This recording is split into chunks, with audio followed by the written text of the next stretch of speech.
Bonjour. Alors aujourd'hui, je vous propose un exercice d'analyse qui commence par la résolution d'équations différentielles et qui se termine par suite d'intégrales. Alors voilà l'énoncé.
Comme d'habitude, je vous conseille de faire des essais sérieux avant de voir la correction que je propose.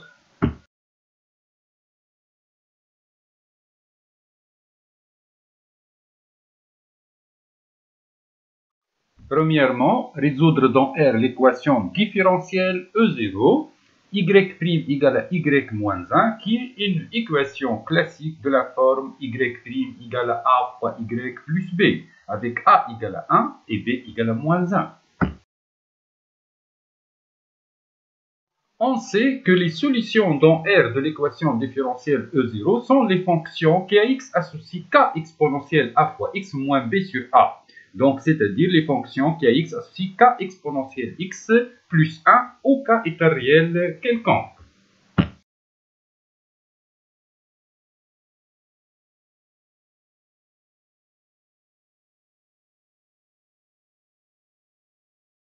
Deuxièmement, soit G une fonction dérivable sur tout R et telle que pour tout x appartenant à R, G de x est différent de 0.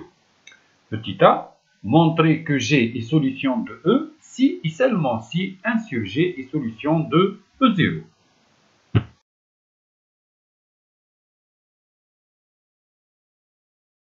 Alors, pour G de x différent de 0 pour tout x appartenant à R, pour montrer cette équivalence, on va commencer par la deuxième proposition.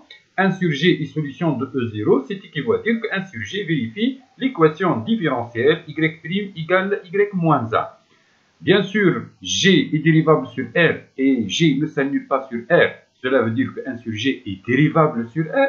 Et ceci est équivaut à dire, donc, puisque 1 sur G est solution de E0, que 1 sur G' égale 1 sur G moins 1. Et on sait que 1 sur G', c'est égal à moins G' sur G carré. Donc, ceci est équivaut à dire que moins G' de x sur G carré de x égale 1 moins G de x sur G de x. En multipliant alors des deux côtés par g carré de x, on obtient moins g' de x égale g de x facteur de 1 moins g de x. Et si on multiplie aussi des deux côtés par moins 1, on obtient donc g' de x égale g de x facteur de g de x moins 1. Et ceci est équivaut à dire que g est solution de l'équation différentielle y' égale à y facteur de y moins 1. C'est-à-dire g est solution de E. Enfin, pour une fonction g dérivable et qui ne s'annule pas sur R, on obtient donc la conclusion g est solution de E si et seulement si 1 sur g est solution de E0.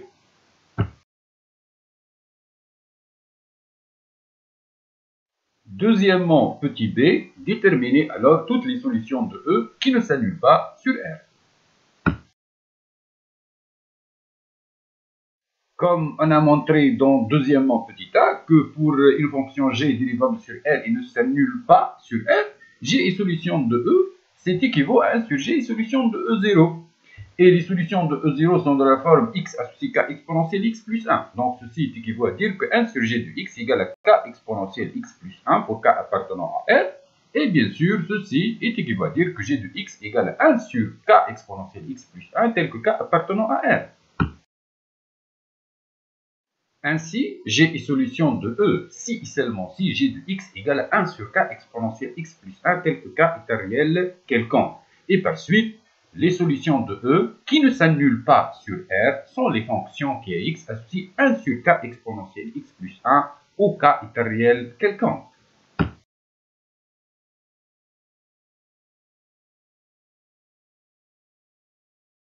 Petit c, montrer que la fonction f qui à x associe 1 sur exponentielle x plus 1 est l'unique solution de E qui ne s'annule pas sur R et vérifions f de 0 égale à 1 demi. On a alors f est solution de E ne s'annulant pas sur R. Ceci est équivaut qu'il existe un réel k tel que f de x égale à 1 sur k exponentielle x plus 1, puisque les solutions de E sont sous cette forme comme on a vu dans deuxièmement petit b. Maintenant, f de 0 égale à 1 demi, ceci est équivaut à dire que 1 sur k plus 1 égale à 1 demi, puisque exponentielle de 0 égale à 1, et ceci donne que k égale 1. Enfin, on peut conclure que la fonction f qui à x associe 1 sur exponentielle x plus 1 est l'unique solution de E qui ne s'annule pas sur R et qui vérifie f de 0 égale 1 demi.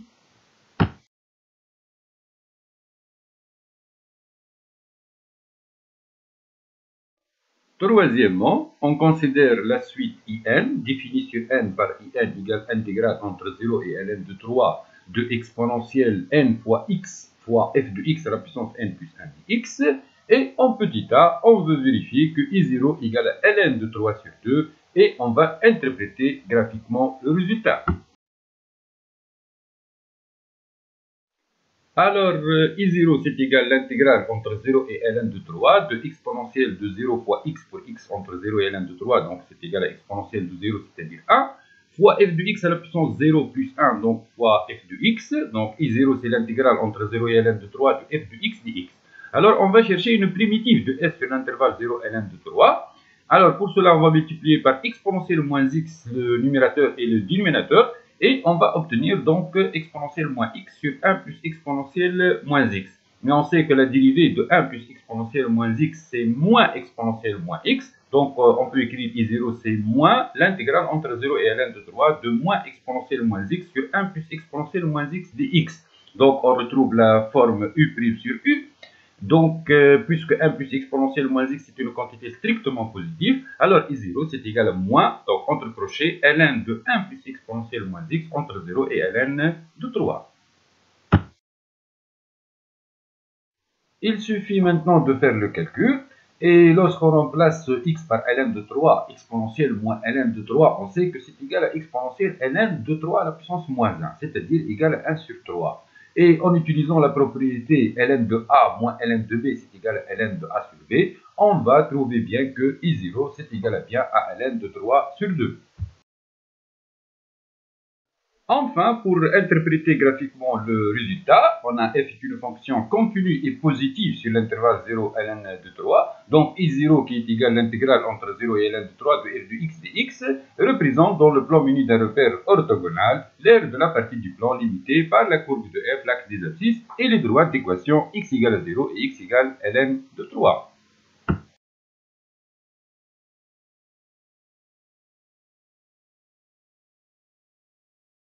En petit b, on veut calculer I1 qui est égal par définition à l'intégrale entre 0 et ln de 3 de exponentielle x fois f de x au carré dx. Et donc c'est l'intégrale entre 0 et ln de 3 de exponentielle x sur exponentielle x plus 1 au carré. Et on peut remarquer facilement que c'est la forme u' sur u au carré puisque la dérivée de exponentielle x plus 1 c'est égal à exponentielle x. Et donc, une primitive, c'est moins 1 sur u, c'est-à-dire moins 1 sur exponentielle x plus 1 entre 0 et ln de 3. Et donc, sachant que exponentielle de ln de 3 égale à bien sûr à 3, et donc on trouve que I1 c'est égal à 1 sur 4. En petit c, on veut montrer que pour tout n appartenant à n étoile, in plus 1 c'est égal 2 à la puissance n plus 1 moins 3 à la puissance n sur n plus 1 fois 2 puissance 2 facteur de n plus 1 plus n sur n plus 1 fois in. Alors ici, je pense à faire une intégration par partie. Le choix des deux fonctions u et v' ici est bien déterminant. Alors pour cela, je vais remplacer tout d'abord f de x par son expression. Puis, je vais écrire exponentielle n plus 1 fois x égale à exponentielle n fois exponentielle x. Donc j'obtiens que, quel que soit n appartenant à une étoile, in plus 1 c'est égal à l'intégrale entre 0 et ln de 3 de exponentielle nx fois exponentielle x sur exponentielle x plus 1 à la puissance n plus 2. Et donc, je vais choisir u de x égale exponentielle n fois x et v' de x égale exponentielle x sur exponentielle x plus 1 à la puissance n plus 2.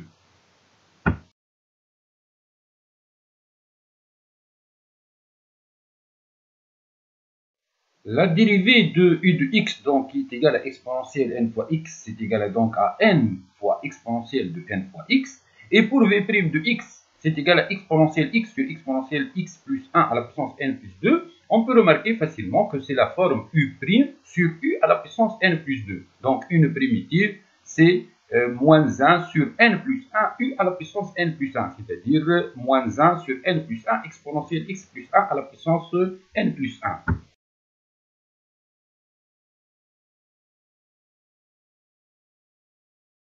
En intégrant par partie, on a alors in plus 1 c'est égal entre crochets u fois v, c'est-à-dire moins exponentielle n fois x sur n plus 1 exponentielle x plus 1 à la puissance n plus 1 entre 0 et ln de 3, moins intégrale entre 0 et ln de 3 de u' fois v. Donc on peut l'écrire plus n sur n plus 1 intégrale entre 0 et ln de 3 de exponentielle n fois x sur exponentielle x plus 1 à la puissance n plus 1 dx.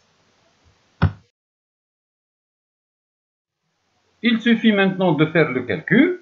Et lorsqu'on remplace donc x par ln de 3, exponentielle n ln de 3, c'est égal à exponentielle ln de 3 à la puissance n. Donc c'est égal à 3 à la puissance n. Et bien sûr, exponentielle de 0, c'est égal à 1. Donc on va obtenir moins 3 à la puissance n sur n plus 1 fois 4 à la puissance n plus 1, plus 1 sur n plus 1 fois 2 à la puissance n plus 1, plus n sur n plus 1, intégrale entre 0 et ln de 3 de exponentielle n fois x, fois 1 sur exponentielle x plus 1 à la puissance n plus 1, qui n'est autre que f de x à la puissance n plus 1 dx.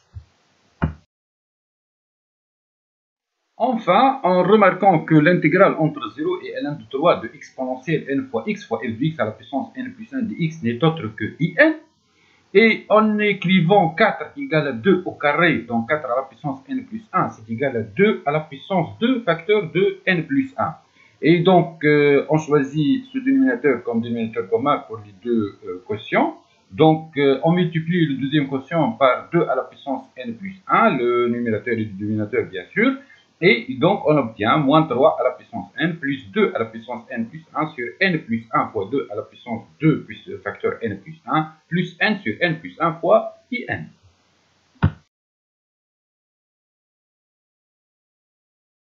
Enfin, troisièmement, petit d, on veut montrer par récurrence que pour tout n appartenant à une étoile, in c'est égal à 3 à la puissance n moins 2 à la puissance n sur n fois 4 à la puissance n, puis on va calculer la limite de in lorsque n tend vers plus l'infini. Alors, par récurrence, on va vérifier tout d'abord que pour n égale à 1, cette propriété est vraie. On sait qu'en troisièmement, petit b, on a calculé I1 et c'est égal à 1 sur 4. Et pour n égale à 1, 3 à la puissance 1 moins 2 à la puissance 1 sur 1 fois 4 à la puissance 1, c'est égal aussi à 1 sur 4, donc c'est égal à I1. Donc, notre propriété est vraie à l'ordre 1.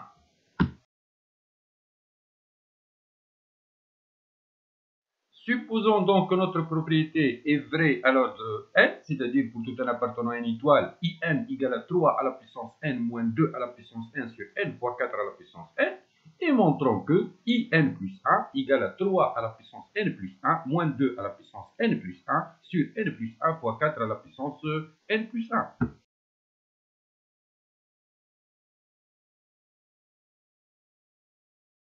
D'après la question précédente, on a in plus 1 égale à moins 3 à la puissance n plus 2 à la puissance n plus 1 sur n plus 1 fois 2 exposant 2 facteurs n plus 1 plus n sur n plus 1 fois in. Et on peut remplacer in par 3 à la puissance n moins 2 à la puissance n sur n fois 4 à la puissance n par hypothèse de récurrence. On peut donc simplifier par n et on remarque que 1 sur n plus 1 fois 4 à la puissance n est un facteur commun. On peut remarquer maintenant qu'on a besoin de mettre 1 sur 4 aussi en facteur. Et donc, in plus 1, ça va être égal à 1 sur n plus 1 fois 4 à la puissance n plus 1, facteur 2 puissance n plus 1 moins 3 puissance n, plus 4 fois 3 puissance n moins 2 puissance n plus 2.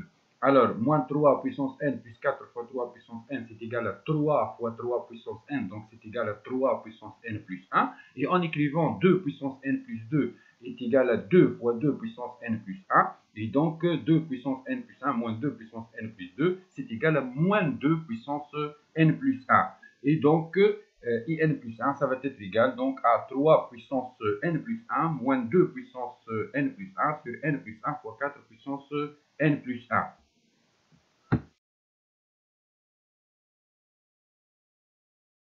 Enfin, on peut conclure que par ce raisonnement de récurrence, on a pour tout n appartenant à une étoile, in c'est égal à bien à 3 à la puissance n moins 2 puissance n sur n fois 4 puissance n.